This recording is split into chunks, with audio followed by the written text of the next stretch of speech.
नमस्कार। Think tank पर आप सभी का बहुत बहुत स्वागत है।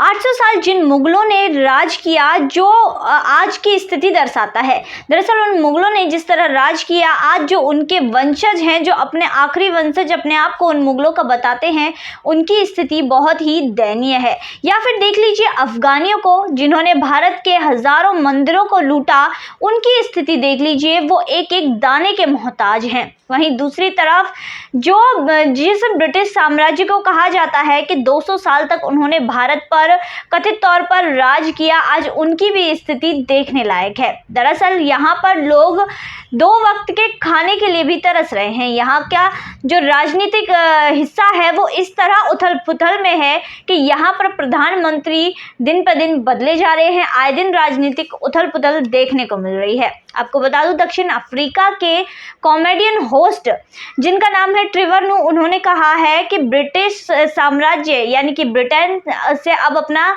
जो राजनीतिक करियर है या राजनीति है वो नहीं संभलेगी। अब उन्हें भारत के उपनिवेश हो जाना चाहिए।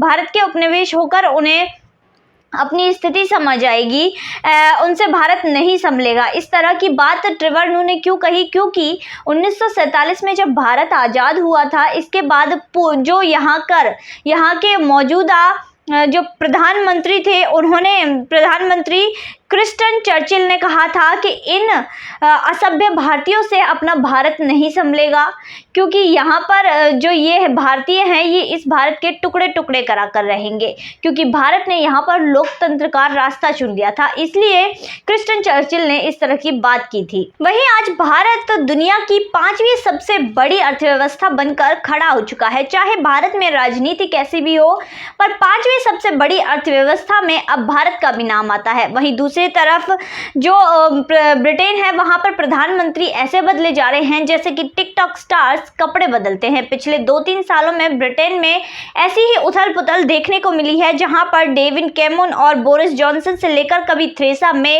इसके बाद बोरिस तो कभी लिज ट्रस ने इस्तीफा दे दिया। यहाँ पर हुआ यूं कि लिज ट्रस को तो सिर्फ जो कि भारी बहुमत से प्रधानमंत्री यहाँ की बनी थी, बहुत ही लोकप्रियता से बनी थी, उनके सांसदों ने उन्हें 45 दिन के अंदर मजबूर कर दिया कि वो इस्तीफा दे। यहाँ तक कि एक दिन पहले भी उन्होंने ये कहा था कि मैं यहाँ इस पद पर अपने दम पर आई हूँ, कभी भी इस्तीफा नहीं दूंगी।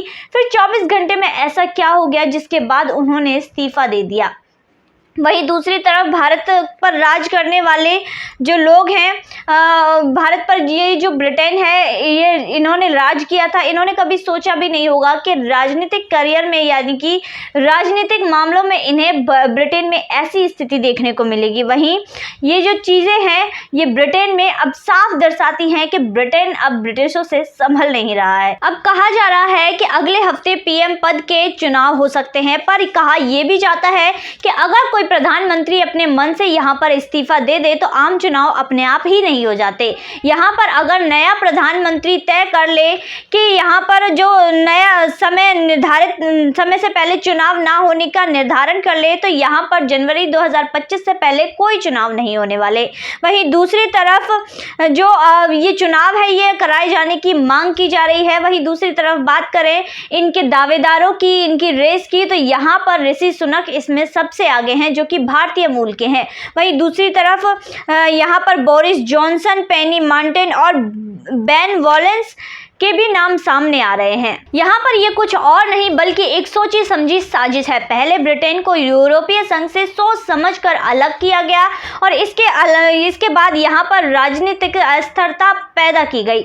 यही संदेश जो है अमेरिका के द्वारा बनाई गई एक मूवी लंदन हैज फॉलन के द्वारा दिया गया है। यहाँ पर लंदन के प्रधानमंत्री की मृत्यु हो जाती है, जिसके बाद यहाँ के जो बड़े बड़े नेता होते हैं, बाकी देशों के बड़े बड़े नेता होते हैं, यहाँ प्रधानमंत्री को श्रद्धांजलि देने के लिए इकट्ठा होते हैं। वहीं पाकिस्तान के आतंकी यहाँ पर हमला कर देते हैं और सब कुछ तहस नहस कर देते हैं, सारे नेताओं को मार देते हैं।